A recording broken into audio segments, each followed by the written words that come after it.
श्रवण कुमार कथा। पौराणिक युग में शांतनु नामक एक सिद्ध साधु थे। इनकी पत्नी भी एक सिद्ध धर्मपरायण नारी थी।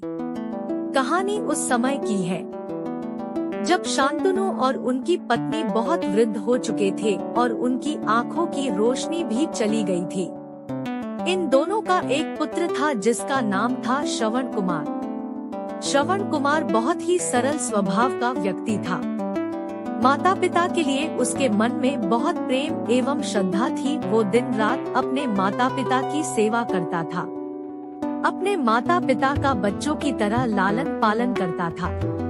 उसके माता पिता भी स्वयं को गौरवशाली महसूस करते थे और अपने पुत्र को दिन रात हजारों दुआएं देते थे।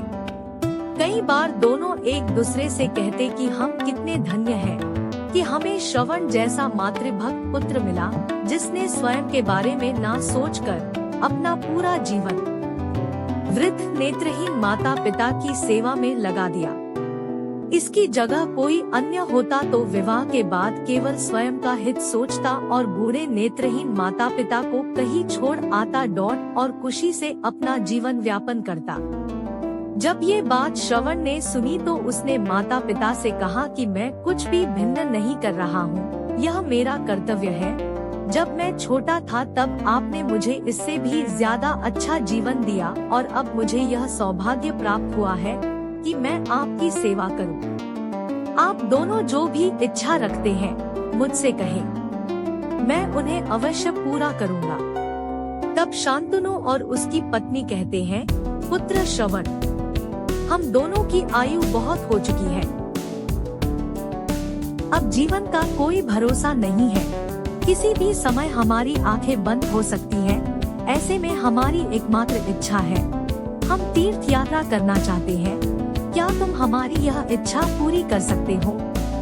श्रवण कुमार अपने माता पिता के चरणों को पकड़कर अत्यंत प्रसन्नता के साथ कहता है, हाँ पिताश्री, यह तो मेरे लिए परम सौभाग्य की बात होगी कि मैं आप दोनों की इच्छा पूरी करूं। श्रवण अपने माता पिता को तीर्थ करवाने हेतु एक कावड़ तैयार करता है, जिसमें एक तरफ शांतनु एवं दूसरी तरफ उनकी पत्नी बैठती है और कावड़ के डंडे को अपने कंधे पर लादकर यात्रा शुरू करता है।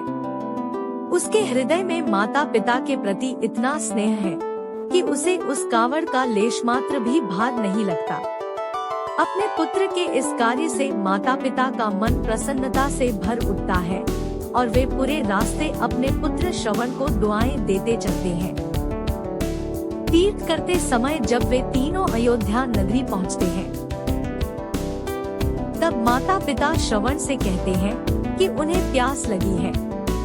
श्रवण कावड़ को जंगल में रखकर हाथ में पत्तों का पात्र बनाकर सरयू नदी से जल लेने जाता है। उसी समय उस वन में अयोध्या के राजा दशरथ आखेट पर निकले थे और उस घने वन में वह हिरण को शिकार बनाने के लिए उसके पीछा कर रहे थे।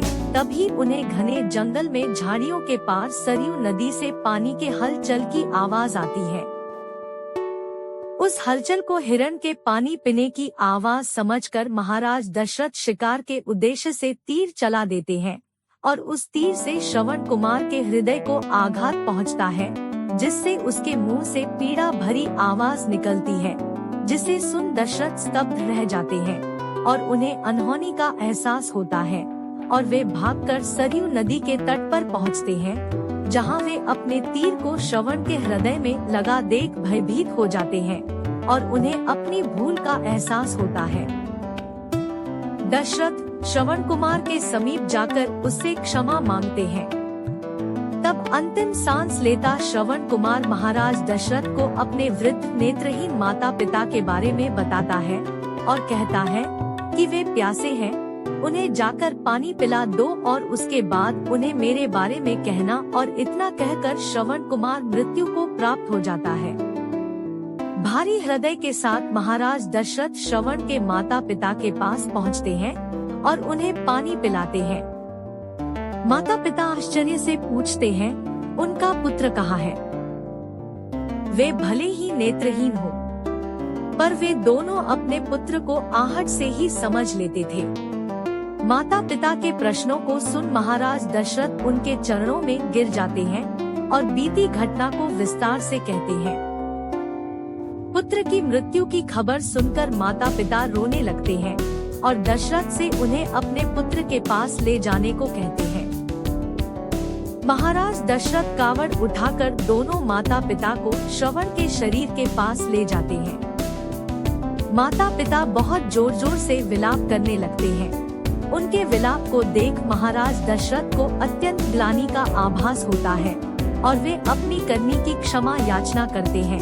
लेकिन दुखी पिता शांतनु महाराज दशरथ को श्राप देते हैं कि जिस तरह मैं शांतनु पुत्र वियोग में मरूंगा, उसी प्रकार तुम भी पुत्र वियोग में मरोगे।